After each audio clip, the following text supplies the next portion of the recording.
हैदराबाद वालों के हाल अच्छे नहीं हैं क्योंकि लोग लिटरली ज़ख्मी हो गए हैं। अब आप सोच रहे होंगे ऐसा क्या हुआ कि लोग क्यों ज़ख्मी हो गए। आसमान से गिरने वाले ओलों ने लोगों को ज़ख्मी कर दिया है। उनकी लाखों की गाड़ियां तबाह होकर रह गई हैं। मौसमियाती तब्दीली, तगय्युर, क्लाइमेट चेंज की हम बात करते हैं, लेकिन लिटरली बहुत से लोगों को उस वक्त तक ये बातें समझ में नहीं आती या सीरियस नहीं लेते जब तक उनके अपने साथ कुछ ऐसा ना हो जाए जिससे वो कहें कि हाँ वाकई ये तब्दीलियाँ अब हो रही हैं हमारे इर्द गिर्द रूनुमा और हम सबको इसकी रोकथाम के लिए मिलकर कुछ करना होगा।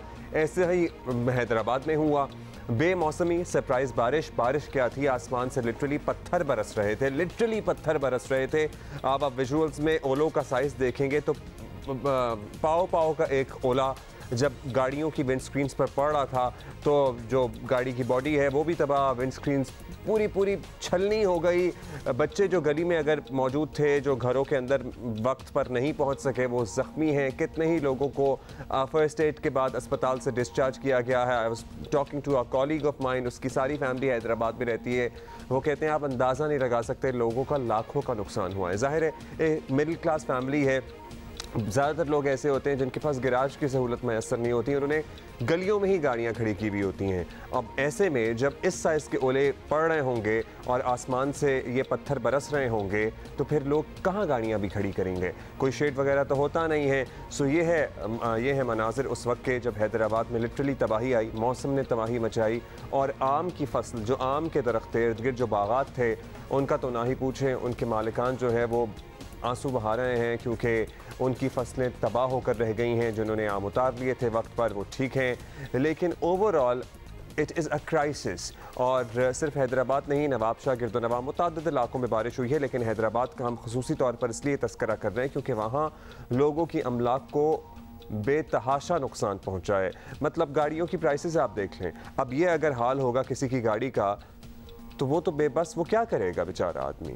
मतलब आजकल इसको ठीक कराने जाएगा तो मसला है। हमारे यहाँ वैसे ही बिला वजह की पखे निकाल लेते हैं जब आप गाड़ी बेचने जाएं कि भाई इसका स्क्रैच था, पेंट हुआ भाई, ये इसकी साइड है, हालांकि हुआ कुछ भी नहीं होता, लेकिन प्राइसेस कम करना शुरू कर देते हैं। सो वो सारा वो जो है ना अनटच वाला फिनोमेना, वो जो दिमाग में हमारे बसा हुआ है वो भी है।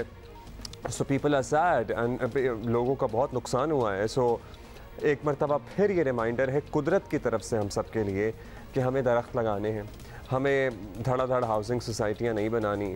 अगर हमें बनानी है तो हमें उनमें इतनी प्लांटेशन, इतनी वेजिटेशन करनी है कि हम अपनी ऑक्सीजन और कार्बन डाइऑक्साइड को बैलेंस कर सकें, कार्बन एमिशन को कंट्रोल कर सकें। और लिटरली दुनिया में बहुत से अब ऐसे शहर हैं जहाँ पर जो हाई राइज बिल्डिंग्स हैं उनकी छतों को गार्डन में कन्वर्ट करना लाजमी जुज़्व करार दिया जा चुका है। As an you have to create a jungle on the roof top of your building. इस तरह के मेजर्स आराम से किए जा सकते हैं जिससे वो छतें इतना वज़न भी बर्दाश्त करती हैं, इतनी सॉलिड वाटर प्रूफिंग भी होती है कि लीकेज, सीपेज का कोई ख़तरा भी नहीं होता। और जाहिर है कि कार्बन फुटप्रिंट कम करने में भी ऐसे इक़दामात मदद देते हैं। सो अगर आपके पास अपने एक्सपीरियंस की कोई वीडियो है तो हमें अभी @GeoPakistan TV पे भेज दीजिएगा। We will share it with the audience. ये देखिए, आपको लग रहा होगा कि ये बहुत से ओले जोड़कर बनाए गए हैं, नहीं, ये इसी साइज़ में आसमान से गिरे हैं। और I have been through this as well. एक दफ़ा लाहौर में इतने, ये तो बहुत ज़्यादा हैं, खैर थोड़े से ज़्यादा साइज़, बड़े साइज़ के ओले पड़े थे और पूरी गाड़ी मेरी तबाह हो गई थी। एंड बिल्कुल कौड़ियों के दामों फिर वो गाड़ियाँ बिकती हैं। अच्छा जी, हाँ, इस बारे में तो हमने सोचा आपको सबसे पहले अपडेट कर दें, उन लोगों के साथ ज़रा इजहार हमदर्दी कर दें जिनका नुकसान हुआ है। ज़ाहिर है ऐसे में कोई क्या कर सकता है या किसी को सिर्फ तसल्ली दे सकता है, कोई क्या कॉम्पनसेशन देगा।